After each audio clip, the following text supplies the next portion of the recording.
Acadiana. I'm meteorologist Dave Baker. It is a Tuesday, June the 24th. Hot and humid here in Lafayette and much of Acadiana. Starting to get a few showers out there, but believe it or not, we have our first named tropical storm in the Atlantic Basin. It's in a kind of unusual place, and it's not going to last too long. Actually, kind of surprised that it got upgraded. Yesterday, it was looking like we would get something. Then yesterday afternoon, looks like we were going to back off on the possibility of it developing, but they went ahead and gave it a name. So we do have our first name storm that's out there. We'll talk about that coming up in just a little bit. By the way, the name is Andrea. Currently, we have partly cloudy skies here in Lafayette. There is some rain starting to push in from the east. I'll show you the radar in just a little while, but it feels a lot more like 98 with that heat index. Dew point 75, humidity 66%, and a very light breeze out of the east-southeast at around 6 miles per hour. And you can see sun and clouds out there on our traffic cams, at least at this vantage point.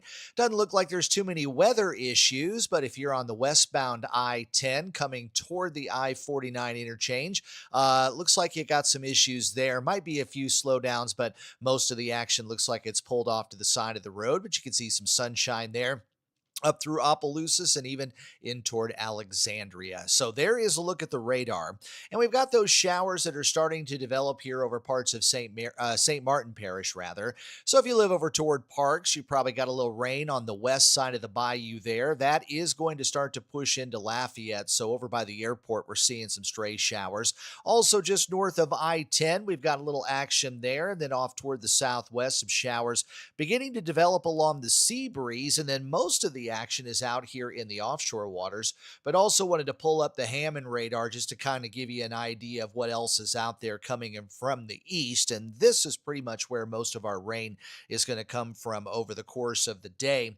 Taking off that, you can kind of see how all that is kind of drifting off toward the west. So better chances for showers and thunderstorms toward the coast, a little bit less as you push inland, but we'll continue to run 60% on the chance for the remainder of the afternoon. And part of that is due to a huge ridge of high pressure that's right there over the eastern half of the country. So the flow comes in more around the bottom of that ridge and then kind of throws some of that moisture in there across portions of Louisiana. And then you got that little bit of a trough that's kind of working westward too. So showers and thunderstorms are going to be a bit more likely there. And that's where most of the storm track is going to be here for the next couple of days. And as far as the offshore waters, there will be additional showers and thunderstorms out there. As a general rule, south to southeast winds 10 to 15 knots, seas 2 to 3 feet.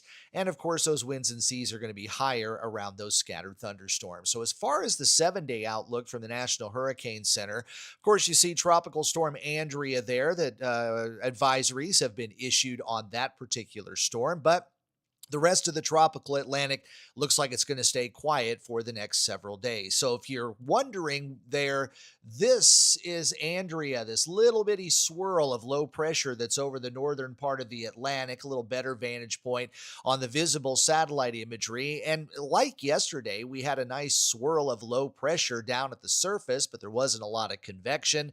But it's managed its way to hold together, and with some satellite passes, some information there, National Hurricane Center decided that it's met the criteria to be a tropical storm. So even though the first advisory was issued at 10 o'clock, we're probably not going to get more than 2 or 3 more advisories on this. Next one won't come down until 5 o'clock later this afternoon, and then 11 o'clock, or rather 10 o'clock later on. So 4 o'clock this afternoon, rather, and then 10 o'clock later on this evening. And after that, I think it's going to go ahead and dissipate.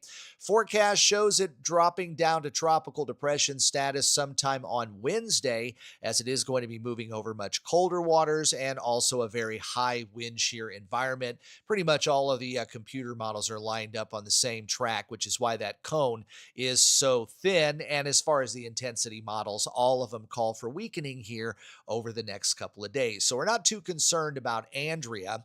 As far as the Gulf satellite, again, what we're influenced by is this ridge of high pressure that's a little bit farther off toward the north. and east. So everything kind of flowing in from the east. And that's why we're seeing the bulk of the showers and thunderstorms kind of going in from the east to the west. So it's a little bit different of a pattern that we normally see here in North America.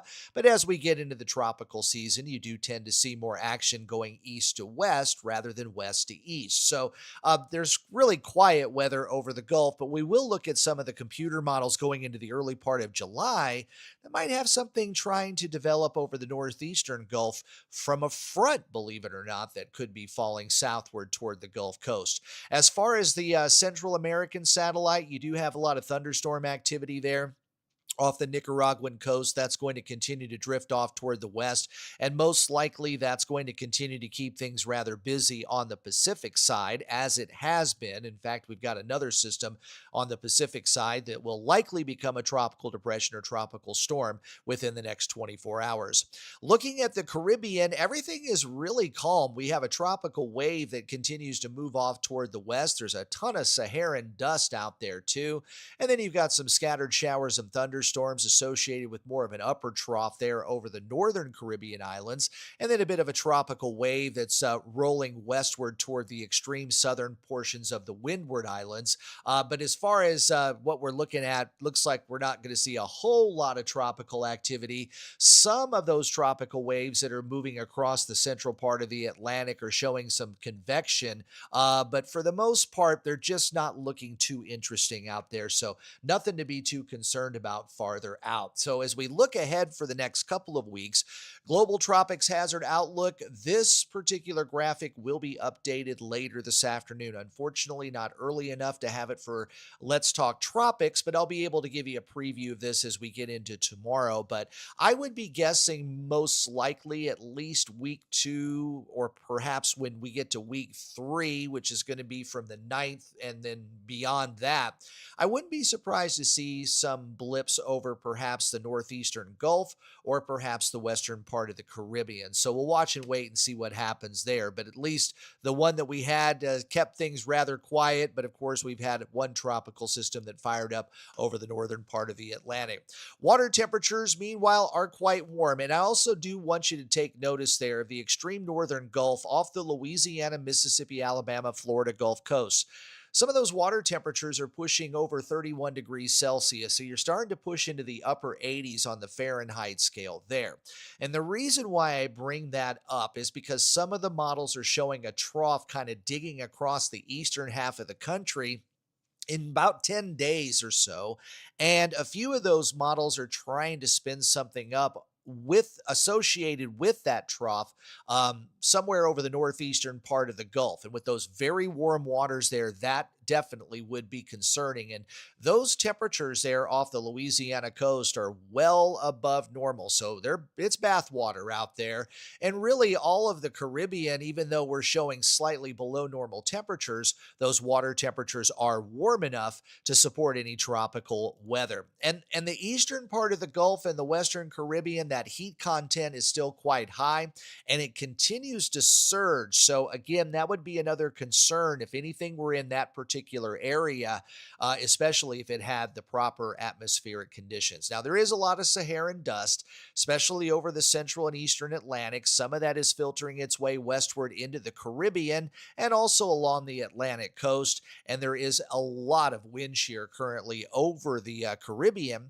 But the northern part of the Gulf has a little bit of low wind shear. And when you got that little round of showers and thunderstorms kind of slowly drifting to the west, we'll kind of keep an eye on that, not expecting any development, but with the lower wind shear, if something were trying to get going in that area, we might be able to see something get going.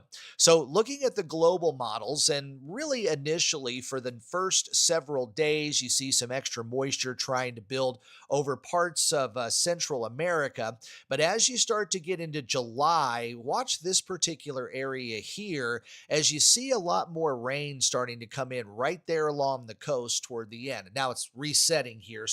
But you see the trend with a lot of rain there over the northeastern coast of the Gulf and the southeastern part of the United States as we start to get into about July 3rd, 4th, and 5th. And that could possibly be an upper trough that kind of gets cut off there. So we'll be watching that area coming down the road. And the reason why I'm a little more concerned about that scenario is because of the warmer waters and the forecast wind shear at that time is going to be a little bit lower. And then, just like the GFS, the Euro is also suggesting as we start to get to the end of the month and the early part of July, a little bit of a trough kind of digging in the mid and upper levels. And that's going to create a little bit more rain there along the Gulf Coast. And the possibility you could see some tropical weather trying to fire up somewhere in that particular region.